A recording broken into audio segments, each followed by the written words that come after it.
Salut, coucou à tous, j'espère que vous allez bien. Moi, je vais très bien par la grâce de Dieu. Aujourd'hui, je vais vous parler sur ce qui concerne nos types de cheveux. Alors, sur ce qui concerne le type de cheveux, sachez-le qu'il y a 4 sortes de types de cheveux. On a le premier type, le cheveu purement lissé, le cheveu de blanc. On a le type numéro 2 qui est un peu bouclé.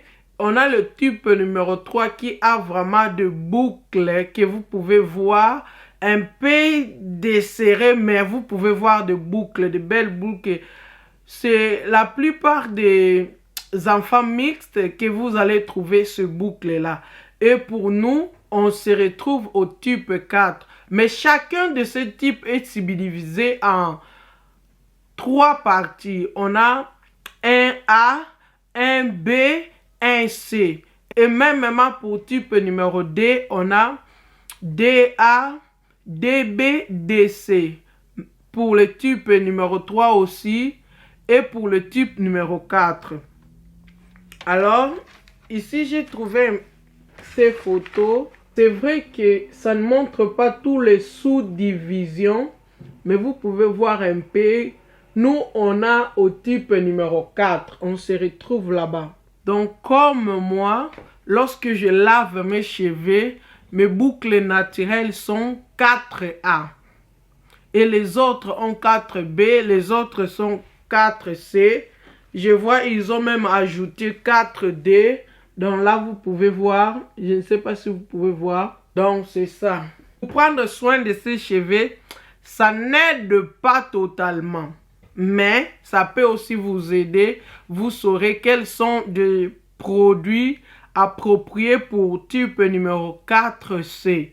Alors, comme je vous ai dit que notre deuxième point est la densité chevelure, pour des personnes qui n'ont pas de problème avec leurs cheveux, leur densité se situe environ, je vais les lire, entre 80 et 100 unités folliculaires par centimètre carré.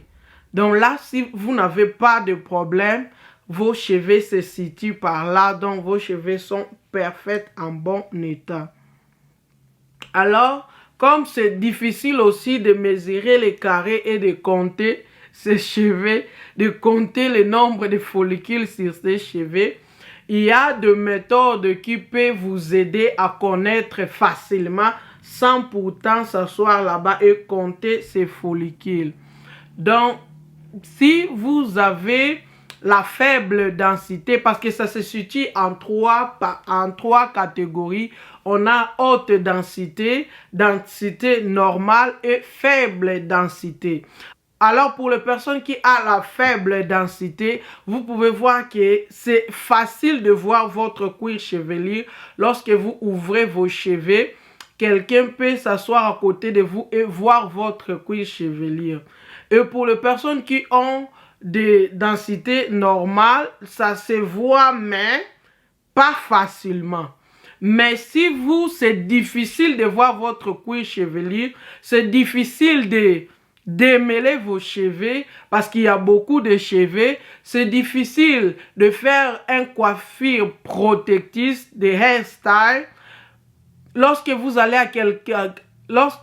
allez chez quelqu'un pour qu'il vous coiffe, il a des difficultés ou elle a des difficultés parce que vous avez beaucoup de cheveux. Donc là, c'est sûrement que vous avez la haute densité chevelure. Alors c'est ainsi, je vous parle souvent de savoir votre type de cheveux.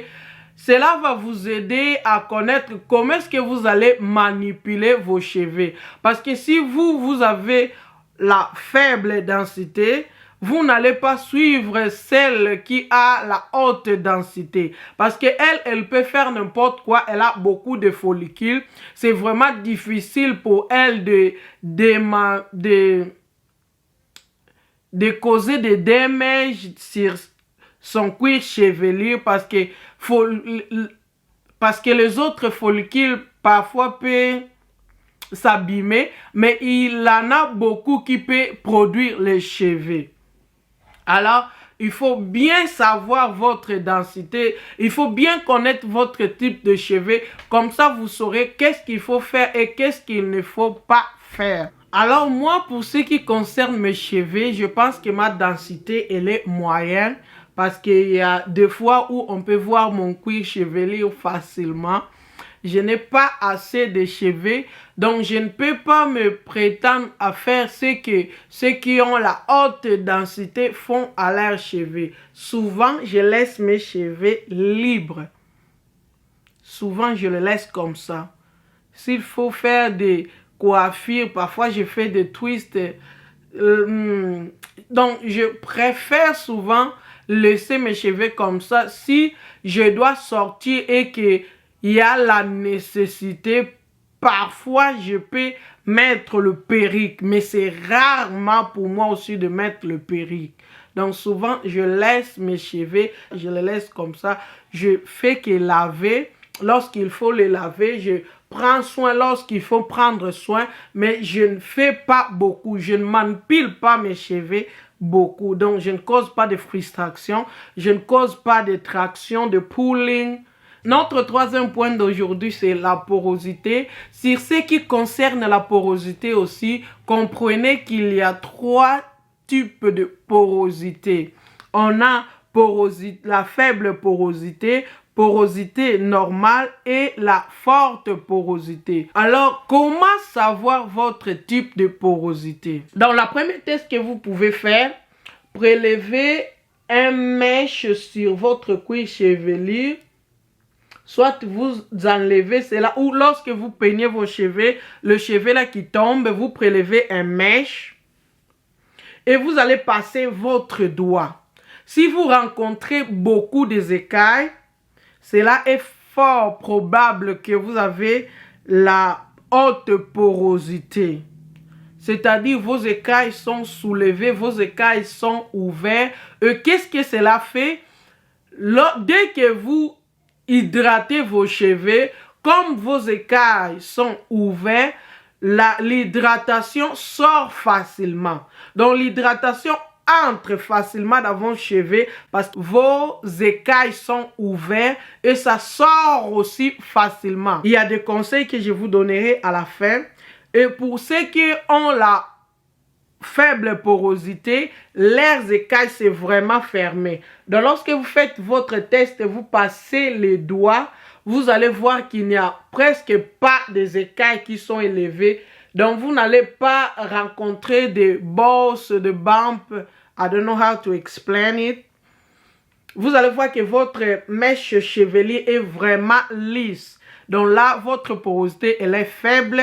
Donc vos écailles sont fermées. Alors avec ce type de cheveux aussi, c'est difficile de faire pénétrer l'hydratation. Mais le comble en est que lorsque l'hydratation entre, c'est difficile que cela sorte aussi parce que vos écailles sont constamment fermées. Et l'autre test que vous pouvez faire aussi, prendre de l'eau à température normale. Donc comme je peux dire, de l'eau tiède, pas chaud, mais juste à température normale, un peu tiède quoi.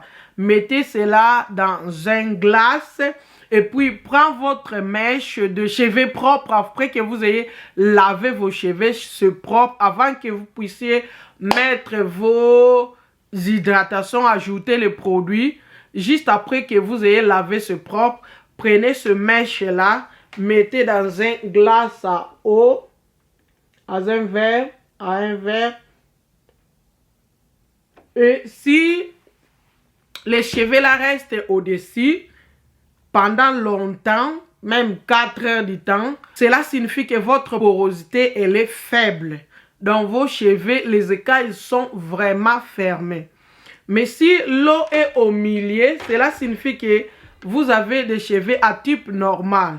Et si les cheveux que vous avez mis dans un glace tombent en bas, descendent en bas, si les cheveux que vous avez mis dans un glace descendent en bas, cela signifie que vous avez la porosité qui est forte. Donc vos écailles sont ouvertes.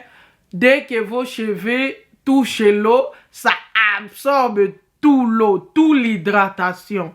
Mais le problème est que c'est facile aussi que cela sort. Alors pour ceux qui ont faible porosité, la meilleure méthode à utiliser pour ouvrir ces écailles afin que le produit puisse y pénétrer, c'est utiliser la chaleur pendant que vous êtes en train de faire vos masques, pendant que vous êtes en train de faire vos traitements capillaires. Pour la haute porosité, il faut utiliser de l'eau froide après que vous ayez fini de faire vos traitements pour sceller, en fait, pour fermer vos écailles, parce que vos écailles sont souvent ouvertes qui laissent aller le traitement que vous faites. C'est ainsi que vous voyez, vous avez fait le traitement, pas même une journée ou 2 journées, vos cheveux sont secs. C'est justement parce que vous avez la haute porosité, donc l'hydratation entre et ça sort facilement. Donc c'est vraiment important de le savoir parce que ça va vraiment vous aider. Des personnes à faible porosité, ils peuvent rester, après, si elle hydrate ses cheveux aujourd'hui, elle peut rester 1 semaine ou 5 jours sans pourtant hydrater ses cheveux. Parce que lorsque ce pore ouvre pour recevoir l'hydratation, ces écailles ouvrent pour recevoir l'hydratation, lorsque ça ferme, ça reste fermé pendant longtemps. Donc, c'est très important à le connaître. Faites votre test, ça va vraiment vous aider. Comme ça, vous saurez. Souvent, pour les personnes qui ont la haute porosité, je les conseille d'hydrater leurs cheveux, même 2 fois par semaine, ça va vous aider. Et pour les personnes à faible porosité, il faut juste voir lorsque vos cheveux ont besoin d'être hydratés. Parce que si vous avez déjà votre hydratation et que vous continuez à hydrater vos cheveux, alors qu'est-ce qui va se passer? Vous allez causer des product build-up. Donc vos cheveux sont déjà hydratés, mais vous ajoutez de l'hydratation au-dessus. L'hydratation là n'entre plus, ça reste juste au-dessus de votre cuir chevelu. Ça aussi, ce n'est pas bon. That's gonna just weigh down your hair. Vous n'allez pas voir la vivacité de vos cheveux. Donc j'espère que vous avez aimé. Si vous avez des questions et des suggestions, n'hésitez pas à me le demander. On se retrouve prochainement. Je vous aime beaucoup. Bye bye.